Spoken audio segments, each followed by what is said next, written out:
जिससे उनको भी लाभ प्राप्त हो। तो चलिए साथियों, आज का सत्संग हम प्रारंभ करते हैं। श्री हरि के चरणों का ध्यान करते हुए आज का सत्संग श्रवण करिए। संत सबकी भलाई करें, केवल इतनी ही बात नहीं है। संतों में ऐसी शक्ति होती है कि उस शक्ति के संस्पर्श से जो भी आ गया उसका परम कल्याण हो जाता है, चाहे उसे यह मालूम हो या ना हो। संत का मिलना बड़ा ही दुर्लभ है, पर ये यदि मिल गए तो काम बन गया। उनके वस्तु गुण से ही काम बन जाता है। श्रद्धा होने पर काम हो, इसमें कौन सी बड़ी बात है। अगर आपकी श्रद्धा भी नहीं है तो भी संत आपका कल्याण अवश्य करते हैं। अमृत का संस्पर्श हुआ कि अमर हुए, उसी प्रकार किसी तरह से भी संत संस्पर्श हो गया तो कल्याण ही हो गया। संत को न पहचान कर भी उनकी सेवा करने से, उनके दर्शन से कल्याण तो होता ही है। उनका अवज्ञातक करने तक जाकर उनके संस्पर्श आने का फल भी अंत में कल्याण ही है। नलकूबर और मणिग्रीव देवर्षि नारद जी की अवज्ञा करके भी भगवान को पा गए।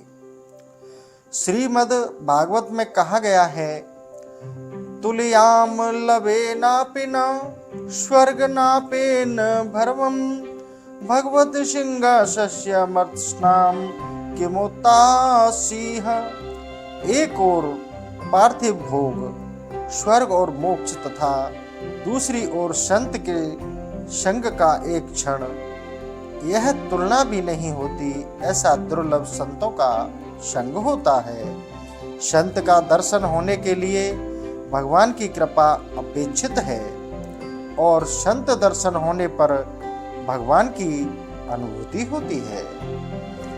तो संतों का संग अवश्य करना चाहिए और सत्संग भी अवश्य लेना चाहिए। बिनु हरि कृपा मिले नहीं संता, भगवान की कृपा हुए बिना संतों का दर्शन नहीं होता। बिनु सत्संग विवेक न होई, राम कृपा बिन सुलभन सोही। संत और भगवान में भेद नहीं है।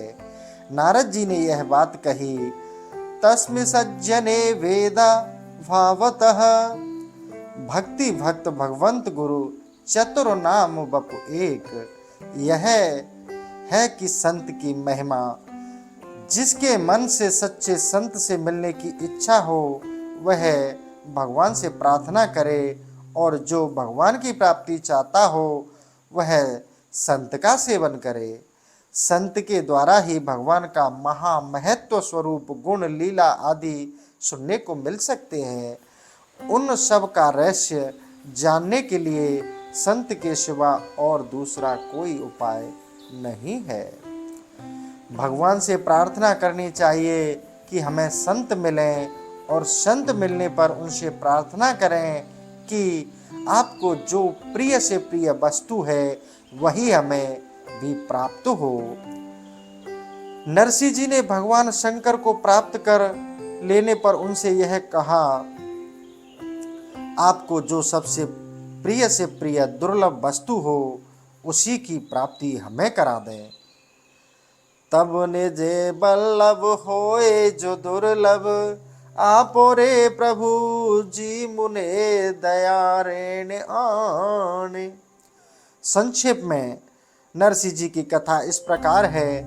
नरसिंह जी के कीर्तन के बड़े प्रेमी थे। घर पर देर से लौटते थे। भौजाई कटु स्वभाव की थी। एक दिन बोली, क्यों बड़े भक्त बने हो? भक्त हो तो भगवान से क्यों नहीं मिलते? नरसिंह जी बस उसी समय घर से निकल पड़े और एक शिव मंदिर में जाकर धरना दे दिया। 14 दिन रात के बाद शिव जी ने दर्शन दिए। नरसिंह जी ने उनसे प्रार्थना की और शिव जी ने उन्हें गोलोक धाम में ले गए। नरसिंह जी ने वहाँ श्री राधा कृष्ण की दिव्य लीलाओं का दर्शन किया। इस अनुभव का स्वयं नरसिंह जी ने अपने ग्रंथ में वर्णन किया है। शिव और विष्णु में अंतर नहीं, लीला के लिए एक ही भगवान शिव एवं विष्णु बने हुए हैं। भक्त भगवान के प्रेम की चर्चा में ही रसता है, मोक्ष उसे नहीं सुहाता। इस प्रकार भगवत प्रेम को अपना सार सर्वस्व बना लेने वाले संत के कहीं दर्शन हो जाएं तो फिर आनंद का क्या कहना। संत मिलते हैं भगवत कृपा से और पूर्ण भगवत कृपा सब पर सदा है। बस विश्वास की कमी है, इसलिए सारा दुख है। सुहृदं सर्वभूतानां ज्ञातव्यमां शांतिं रक्षयति। जिसने मुझे सुहृदय जान लिया, बस उसे उतना जानने से शांति मिल जाती है। कितनी बड़ी बात है, भगवान सबके सुहृदय हैं, मित्र हैं, पर हम लोग इस भगवत वचन पर विश्वास नहीं करते। कृपा और प्रेम में अंतर है। कृपा से कुछ परायापन है, वह किसी दीन पर होती है, पर प्रेम से निकट का संबंध होता है, तथा सुहृदय एवं मित्र के संबंध में तो और निकटता होती है। भगवान कहते हैं, मैं सुहृदय हूँ, सबका मित्र हूँ। भला यह बात जिसने जान ली, उसके आनंद का क्या ठिकाना। भगवान हमारे मित्र हैं, फिर क्या चाहिए। इस बात को जानते ही मन में कितना गौरव होगा, कितनी शांति मिलेगी। एक सर्वोपरि लौकिक शासक से मित्रता होने से मनुष्य कितने गौरव का अनुभव करता है, फिर सर्वलोक महेश्वर भगवान हमारे मित्र हैं, यह जानने पर कितनी शांति होगी। भय इसलिए है कि भगवान पर विश्वास नहीं है। एक मामूली सिपाही साथ हो जाने पर हमारा भय जाता रहता है, फिर जिस क्षण यह विश्वास हो जाए कि सर्वेश्वर सर्वशक्तिमान भगवान नित्य निरंतर हमारे साथ हैं, उसके बाद क्या भय रह सकता है। कोई भय नहीं। बहुत सहज बात हमारे विश्वास अभाव के कारण कठिन हो रही है। भगवान की पूर्ण कृपा है, उस कृपा पर विश्वास होते ही सब काम बन जाए, बहुत सहज बन जाए। कृपा पर विश्वास होते ही कृपा फूलने फलने लग जाती है। संत एवं भगवान को मिला देना ही कृपा का फूलना फलना है। संत सभी समय रहते हैं, उनका अभाव नहीं होता। संत का अभाव हो तो भगवान का भी अभाव हो जाए, जो कि असंभव है। हाँ, संतों की संख्या घटती बढ़ती रहती है। इस कलयुग में भी संत हैं। भगवान से प्रार्थना करने पर उनके दर्शन हो सकते हैं। डर है वह तो असंतों से ही है, संतों से डर किस बात का। माँ की गोद में बच्चा चाहे जैसा व्यवहार करे, माँ से क्या बच्चे को हानि होगी। संतों का शाप भी परम कल्याण के लिए ही होता है। बस किसी प्रकार उनसे मिलना हो जाए, फिर तो काम अपने आप हो जाएगा, क्योंकि उनका मिलना अमोघ है। संत की पूरी पूरी महिमा कोई कह नहीं सकता। संत का ध्यान भगवान करते हैं। भगवान श्री कृष्ण एक बार ध्यान में बैठे थे। धर्मराज ने पीछे से पूछा, प्रभु आप उस समय क्या कर रहे थे। श्री कृष्ण ने कहा, ध्यान कर रहा था। धर्मराज किसका ध्यान कर रहे थे। श्री कृष्ण ने कहा, भीष्म मेरा ध्यान कर रहे थे, इसलिए मैं भीष्म का ध्यान कर रहा था, उनके पास चला गया था। जिन संतों की महिमा स्वयं भगवान गाते हैं, उन संतों की महिमा कौन कह सकता है। भरत सरिस को राम सनेही, जगु जप राम राम जप जेही। भारद्वाज जी ने कहा, भरत राम के दर्शन का फल है तुम्हारा दर्शन। देह फल कर फल दर्श तुम्हारा। फला भला ऐसे संतों की महिमा कौन कह सकता है। संतों की चरण रज महिमा ऐसी है कि तीर्थ भी उस रज से पवित्र हो जाते हैं। संत तीर्थों को भी तीर्थ बनाते हैं। तीर्थ क्या चीज है। संतों के रहने का स्थान। जिस स्थान पर संत रहें वही तीर्थ बन जाता है। संतों के मुख से जो निकल गया वही सार्थक शास्त्र बन गया। संतों ने जो लिख दिया वही नियम विधान हो जाता है। उस विधान को भगवान मानते हैं। ऐसा इसलिए होता है कि संत भगवान के संदेश वाहक होते हैं। संत के हृदय में आकर भगवान निवास करते हैं। संत का हृदय भगवान का घर है। भगवान ने कहा, साधु जन मेरे हृदय स्थानीय हैं और मैं साधुओं का हृदय हूँ। ऐसे साधु संतों की महिमा अकथनीय है। तन से, मन से, धन से सब प्रकार से संतों की सेवा करें, पर ध्यान में रखें सर्वोत्तम संत सेवा है। संतों की आज्ञाओं का प्रसन्नता पूर्वक पालन करना है। शास्त्रों का मानना संतों को मानना है। संतों की वाणी का अनुसरण करना हमारे लिए परम कल्याण का साधन है। एक मनुष्य है, वह संत के पास तो रहता है पर उनकी आज्ञा का पालन नहीं करता। ऐसे मनुष्य का कल्याण देर से होता है। जिसके संग से अपने अंदर देवी संपत्ति बढ़ती है, भगवान के प्रति प्रेम उत्पन्न होता है, मन में आनंद शांति बढ़ती है, उसे संत मानने में आपत्ति नहीं है। यह संत की मोटी कसौटी है। वस्तुतः सच्चे संत की परीक्षा ही नहीं हो सकती। करे गोपाल की सब होए। जो भगवान ने रच रखा है वही होगा। निमित्त भिन्न भिन्न होंगे। मनुष्य को अपनी अपनी बुरी भली भावनाओं के कारण पाप पुण्य की प्राप्ति होती है। यदि अच्छी नीयत हो तो शुभ भावना हो, किसी का भी बुरा करने की इच्छा ना हो तो कर्म करने वाला निर्दोष रहेगा। पर यदि नीयत बुरी है, मन में बुराई की भावना है, तो यद्यपि होगा तो वही जो होना है, पर बुरी भावना के कारण मनुष्य पाप का भागी अवश्य बन जाएगा। हम लोगों को तामसिक ताने आ घेरा। रजोगुण क्रियाशीलता भी होती तो भी एक बात थी। यदि मन में डरना हो तो डर से हेतु होने पर भी डर नहीं लगता। पर यदि मन में डर है तो बिना कारण के भी डर के नए नए हेतु पैदा हो जाते हैं। भूत का भय मन में होने पर झूठ मूठ भूत पैदा हो जाता है। भगवान पर विश्वास हो तो फिर सर्वत्र सभी परिस्थितियों में निर्भयता आनंद है। फिर मृत्यु का भय भी जाता रहेगा। यदि ईश्वर की इच्छा है कि इसे मरना होगा और ऐसे मरना होगा तो फिर बचना असंभव है। फिर धैर्य धर्म सांस छोड़कर कुत्ते की मौत क्यों मरते हो। आत्मा को अमर समझो।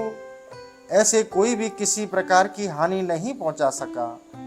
भगवान के इस वचन पर विश्वास करो। नैनम छिन्दन्ति शास्त्राणि नैनम दहति पावकः न चैनम क्रेत्यांतो न शोषयति मारुतः।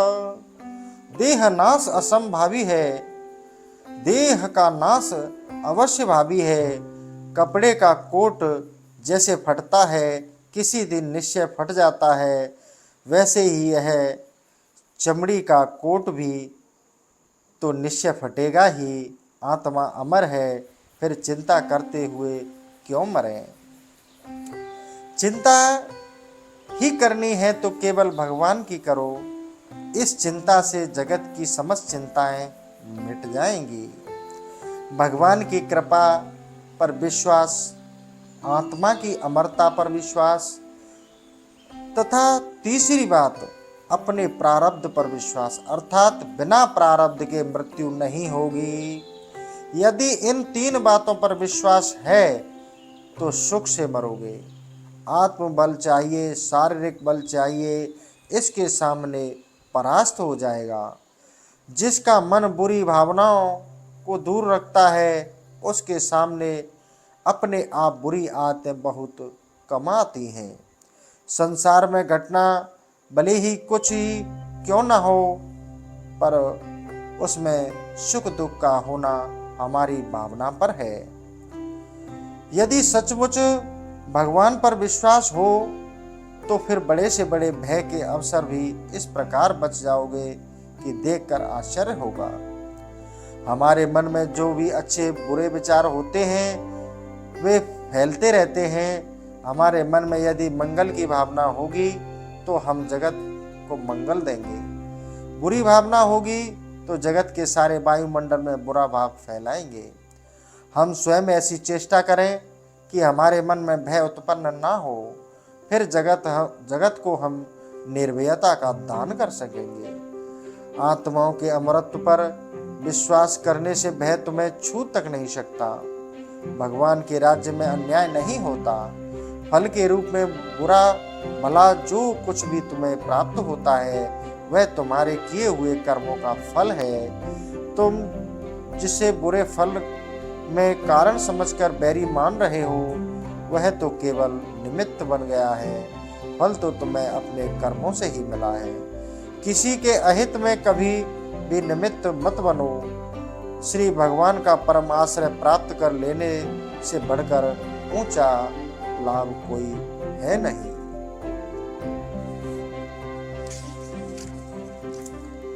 बड़े भाग्यवान पुरुष ही भगवान का परम आश्रय पाने पर मार्ग पर चलते हैं। उनके पुण्य का तो पार ही नहीं जो इस स्थिति को प्राप्त कर लेते हैं। मार्ग की बात करना और बात है तथा मार्ग पर चलना एवं चलकर भगवान का आश्रय पा लेना और बात है। एक व्यक्ति लड्डू की बात सोचा करे, केवल बात ही बात करे, पर दूसरा लड्डू का सामान जुटाकर लड्डू बनाना आरंभ कर दे तो बात करने वाला तो यूं ही रह जाएगा और लड्डू बनाने वाला यदि लड्डू बन जाएगा तो चख भी लेगा। साधन की बातें करना और चीज है और साधन में सचमुच लग जाना और चीज है। जो भगवान के मार्ग पर चलने लगता है उसकी स्थिति बहुत ही विलक्षण हो जाती है तथा चलने लग जाने पर पहुंचना सहज हो जाता है। भगवान की ओर लगे रहना बड़ा कठिन है। बड़े बड़े विघ्न आते हैं जो मनुष्य को भगवान से हटा देते हैं। बहुत बार साधना के नाम पर विषयों की ओर गति होती है। सबसे पहली बात है लक्ष्य स्थिर होने चाहिए। सबसे पहली बात कि लक्ष्य स्थिर होना चाहिए। कहाँ जाना है यह निश्चित होना चाहिए। एक नया आदमी कलकत्ते से राजपूताना आना चाहता है। उसके मन में दृढ़ निश्चय है कि राजपूताना जाना है। अब वह जहाँ जहाँ गाड़ी बदलेगी बार बार पूछकर देख भाल कर उसी गाड़ी में बैठेगा जो कि राजपूताने की ओर जाती है। सदा सावधान रहेगा कि कहीं दूसरी गाड़ी में ना बैठ जाए। इसी प्रकार जो भगवान की ओर चलता है उसका यह निश्चय होता है कि मुझे भगवान के पास जाना है और सदा सावधान रहता है कि रास्ता ना भूल जाऊं। अनुभवी पुरुषों से बार बार पूछकर निश्चय करता है कि रास्ता ठीक है ना। सभी बुरे विचार और दुर्गुण भगवान के मार्ग पर चलना प्रारंभ कर देने पर अपने आप छूट जाएंगे। धन कमाने का उद्देश्य रखने वाला धन नाशक कोई बात नहीं करता। एक पैसे के नाश को भी वह सह नहीं सकता। वैसे ही जो भगवान को उद्देश्य बनाकर चलेगा उसे भगवान की प्राप्ति की विरोधी बातें अच्छी ही नहीं लगेंगी। मामूली दुर्गुण भी उसे बहुत खलेंगे और वह उन्हें निकाल फेंकेगा। भगवान के मार्ग पर आना ही कठिन है। मार्ग पर आ जाने पर तो सभी विघ्न नष्ट हो जाते हैं। भगवान की ओर मुख किया कि सारे पाप कट जाएंगे। सन्मुख होए जीव मोहि जबहि, जन्म कोट अग नास है तबहि। भगवान की ओर मुख फेरते ही भगवान स्वीकार कर लेते हैं। इतना ही नहीं, वे अपने को ऋणी मानने लगते हैं। भगवान श्री राम ने कहा, विभीषण के पास मुझे ही चलकर जाना चाहिए था, पर वह तो मेरे पास आ गया, यह तो मुझ पर उसका ऋण हो गया।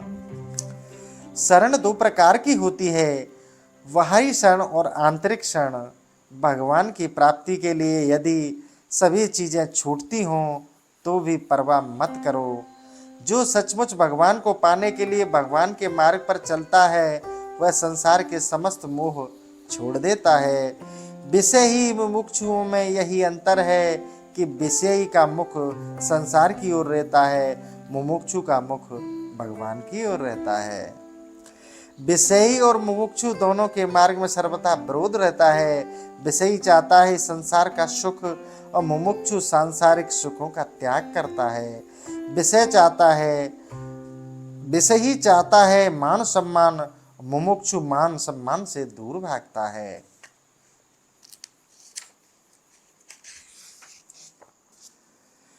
जिस जिस चीज को विषयी चाहता है, मुमुक्षु उस चीज का त्याग करता है, क्योंकि विषयी का लक्ष्य होता है विषय भोग और मुमुक्षु के लक्ष्य होते हैं भगवान की प्राप्ति।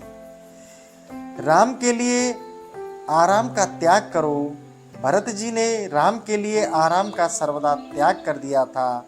गुरु वशिष्ठ एवं माता कौशल्या ने भरत को राज्य स्वीकार करने के लिए बड़ा आग्रह किया। यहाँ तक कह दिया कि बेटा, यह गुरु आज्ञा है, माता की आज्ञा है, यह धर्म पालन है। पर भरत जी नहीं फंसे।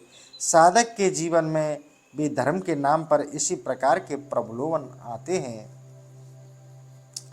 राजलक्ष्मी श्री राम की भोग्या थी, फिर भरत उसे क्यों भोग कर सकते हैं? लक्ष्मी भगवान की भोग्या है। ये तुम्हारे पास हो तो उन्हें माँ समझकर उनकी सेवा करो। इन्हें भगवान की सेवा में लगाते रहना ही इनकी सेवा करना है। उन्हें अपनी भोग्या मत समझो।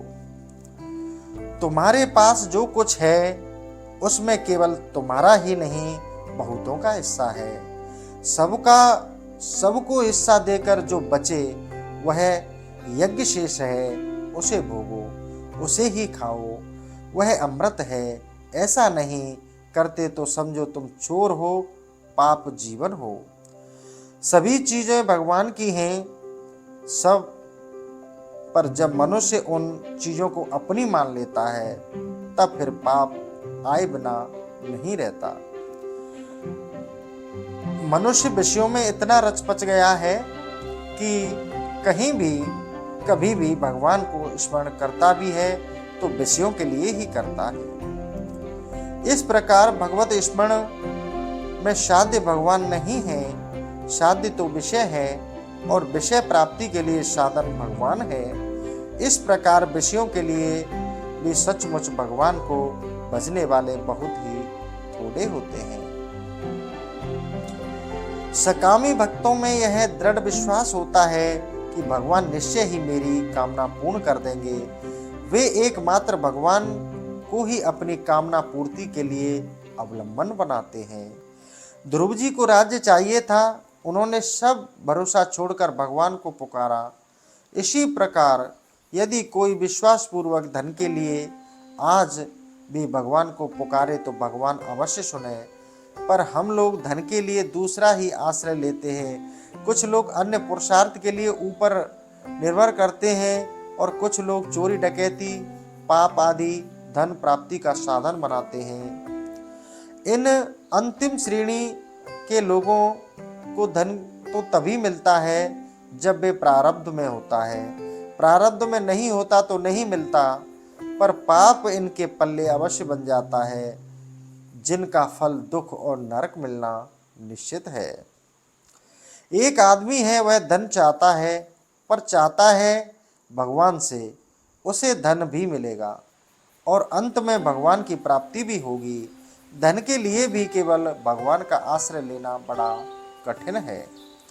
यदि अनन्य आश्रय भगवान का हो तो कुछ भी हमारे लिए आवश्यक होगा भगवान हमारे पास निश्चय ही उसे स्वयं पहुंचा देंगे।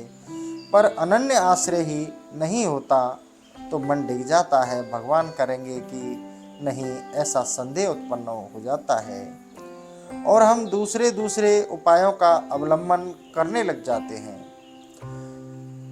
भगवान पर पूरा भरोसा होने पर भगवान की ओर से निश्चय योगक्षेम निर्वाह होगा ही नहीं, तो निश्चय ही विश्वास में कमी है। भगवान पर पूरी निष्ठा होनी चाहिए। फिर जिस प्रकार भगवान द्रौपदी के लिए साड़ी बन गए, वैसी घटना आज भी हो सकती है। गजराज को भगवान ने स्वयं आकर उबारा। धन्ना भक्त के खेत में स्वयं भगवान पधारे। माधव दास जी की एक भक्त थे, उन्हें टट्टी लगती थी तो भगवान ने स्वयं अपने हाथों से उनका मल धोया। इसी प्रकार घटना आज भी संभव है, पर भगवान पर विश्वास नहीं, उनका आश्रय नहीं, इसलिए ये बातें असंभव सी मालूम पड़ने लगती हैं। भगवान में एक दोष है, वह यह कि उन्हें दूसरा नहीं सुहाता। वे पूरी निर्भरता चाहते हैं। वर्तमान में युद्ध से लोग बहुत घबराए हुए हैं, पर शांति का जो असली उपाय है उसे करते नहीं। शांति के लिए 3 बातें करें। पहली, मन से अपने आप को, अपनी समस्त वस्तुओं को भगवान के अर्पण कर दें। दूसरी, हरि शरणम इस मंत्र का जप चलते फिरते, उठते बैठते, खाते पीते निरंतर करते रहें। भगवान से प्रार्थना करें, प्रभु तुम्हें जो ठीक जचे वही करो। हमारी चाह यदि तुम्हारी चाह के विपरीत हो तो उसे नष्ट कर दो। नाथ तुम्हारी चाह मंगलमयी है, मैं तो भूल भी कर सकता हूँ। नाथ बच्चा यदि आग में हाथ डालना चाहता है तो क्या माँ हाथ डालने देती है? स्वामी, मैं भी अबोध बच्चे की तरह अमंगल को मंगल मान सकता हूँ, पर तुम मेरी चाह की ओर ध्यान मत दो, मुझे रोने दो, तुम अपनी इच्छा पूरी करो। यदि उपर्युक्त 3 बातें करने लगे तो निश्चित है कभी अमंगल नहीं हो सकता। हम जिस बात में अपना मंगल मानते हैं, कौन जानता है उसमें शायद अमंगल ही अमंगल भरा हो। पर भगवान जानते हैं, जहाँ भगवान पर छोड़ा कि वे बचा लेंगे। हमारी बुद्धि तो परिमित है, हम दूसरी बात नहीं सोच सकते, नहीं जान सकते, पर भगवान सर्वज्ञ हैं, उनसे कभी भूल नहीं हो सकती। इसलिए अपना मंगल भगवान पर छोड़ दो, इसी में बुद्धिमानी है।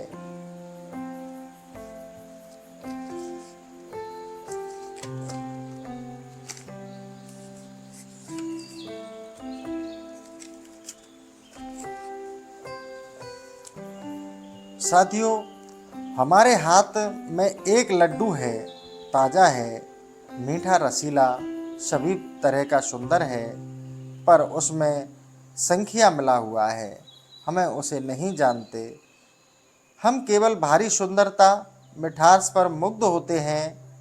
ऐसे ही बहुत बार जिससे हमारी हानि होगी उसमें हम मंगल मान बैठते हैं।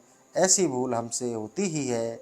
उधर भगवान से कुछ नहीं छिपा है, उनसे भूल होती ही नहीं। घर घर में कीर्तन कीजिए, फिर अमंगल दूर हो जाएगा।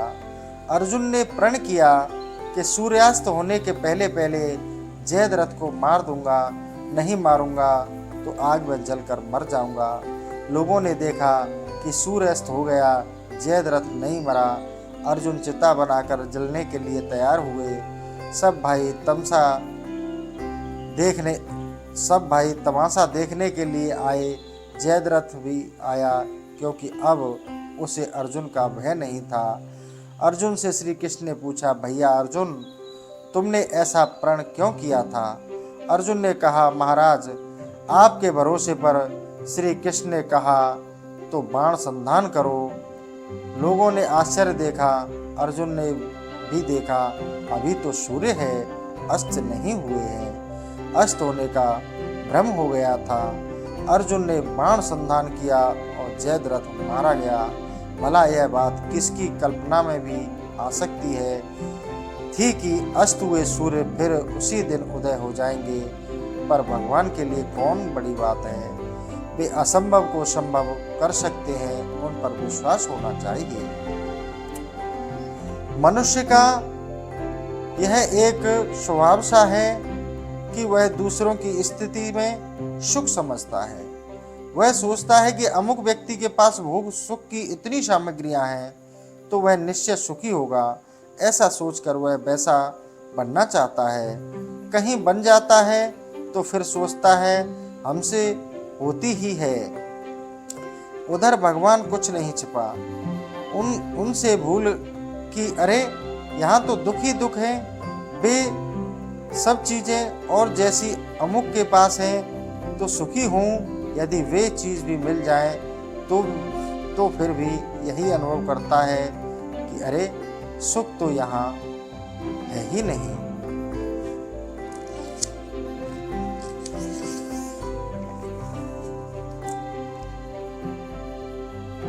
वही जलन है, इसी प्रकार वह सुख खोजता रहता है, उसे सुख नहीं मिलता। क्योंकि यहाँ सुख हो तब ना मिले। सुख तो भगवान में है। भगवान ने स्वयं कहा है, यह संसार अनित्य है, इसमें सुख है ही नहीं। सुख चाहिए तो मेरा भजन करो।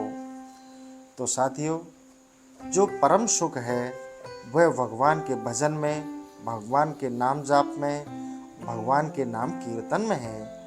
तो साथियों, भगवान का आश्रय लेकर नित्य प्रतिदिन भगवान का भजन साधन करें, उन पर पूर्ण विश्वास रखें, उनकी पूर्ण शरणागति लेवें और भगवान का नाम कीर्तन करें, भगवान का भजन साधन करें। इसी से मनुष्य का परम कल्याण है।